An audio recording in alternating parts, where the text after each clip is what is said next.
Hello mga ka-farmers! Welcome back to my channel! For today's video, ay babahagi ko sa inyo mga ka-farmers kung paano natin mapalago o mapa-improve ang negosyong babuyan para magtagal sa pamamagitan ng maliit na gastos. Una, huwag gumastos ng gumastos sa inyong babuyan.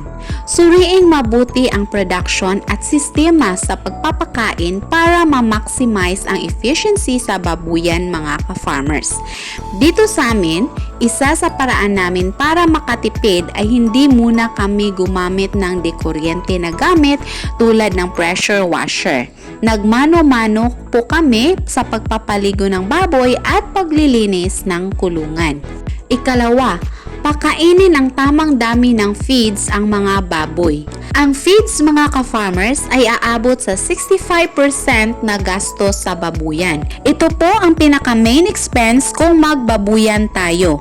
Kaya kailangan na alam mo kung ilang kilo at kung anong feeds ang ipapakain para makamit natin ang mabigat na timbang pag ibenta na. Importante po ito mga ka-farmers kung naghahanap po tayo ng return of investment. Dito sa aming munting babuyan mga ka-farmers, Pigrulac at Ultra Pack lang po ang kadalasang feeds na ginagamit namin. Ikatlo, i-reduce ang naaksayang feeds. Para makasave po tayo sa gastos, dapat na maghanap tayo ng paraan kung paano makakaiwas kung sakaling may wastage sa ating babuyan mga ka-farmers. Merong dalawang klase ang wastage mga ka-farmers. Ang una ay physical wastage at ang ikalawa ay metabolic wastage. Hindi po maiiwasan ang physical wastage mga ka-farmers lalo na kapag ang mga baboy natin ay pinapakain sa sahig lang tulad po namin o kung ma-spill po ang feeds galing sa pakainan niya mga ka-farmers. Ngunit meron pong iba't ibang paraan sa pagkontrol at para iwasan ang physical wastage mga ka-farmers tulad ng una, i-check natin ang ating mga pakainan kung wala bang sira lalo na ang gumagamit ng mga automatic feeders.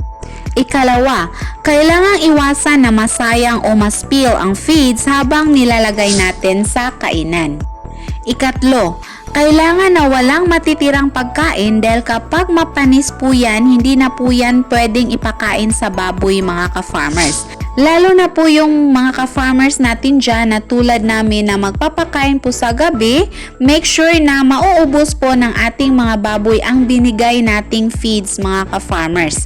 Ang mga natirang feeds aside sa mapanis, pwede din na maihian at madumihan ng daga. So kung merong maiiwan kinaumagahan, tinatapon na yan. Kaya malaking sayang po. At sa tulad naman namin mga ka-farmers na sa sahig lang naglalagay ng pagkain, kailangan na nilalagay natin ang feeds sa area ng sahig na hindi doon nagdudumi at nag-iihi ang baboy para hindi po ito makontaminate sa dumi mga ka-farmers. At ang ikaapat mga ka-farmers, mas mabuti din na iwasan ang pagpapakain ng wala sa oras. Kaya kami dito mga ka-farmers, meron kaming sinusunod na oras sa pagpapakain sa aming mga baboy. Ang ikalawang klase ng wastage mga ka-farmers ay ang metabolic wastage. Ito ay nangyayari kapag ang feeds na ginagamit natin ay hindi match sa ating mga baboy. In short mga ka-farmers, hindi sila hiyang. So, ngayon mga ka-farmers, alam nyo na ang feeds ay hiyangan po at pag hindi hiyang ang ating mga baboy, masasayang lang dahil magaan po ang ating mga baboy pag ganyan mga ka-farmers. Ang ikaapat na gawin para mapaliit po ang ating gastos sa ating babuyan mga ka-farmers, dapat ang laki ng ating mga kulungan ay tama lang para sa mga inaalagaan natin. Ang mga walang laman na kulungan ay sayang at makapagpataas lang ng gastos dahil hindi natin ito napakinabangan. Then dapat din ang sukat ng kulungan ay tama din dahil kapag maliit ito mga ka-farmers, makaepekto din ito para sa madaling paglaki at pagbigat ng ating mga baboy. So hindi natin akalain mga ka-farmers na maliit lang po yan na pangyayari pero malaki na pala ang mawawala sa atin mga ka-farmers kapag nasasayang ito. So, yun lamang po mga ka-farmers ang simple nating gawin kung paano natin mapalago o mapa-improve ang ating munting babuyan. Una, huwag gumastos ng gumastos sa ating babuyan. Ikalawa, pakainin ng tamang dami ng feeds ang mga baboy. Ikatlo, i-reduce ang mga naaksayang feeds at ang ikaapat mga ka-farmers, dapat ang laki ng kulungan ay tama lang para sa ating inaalagaan.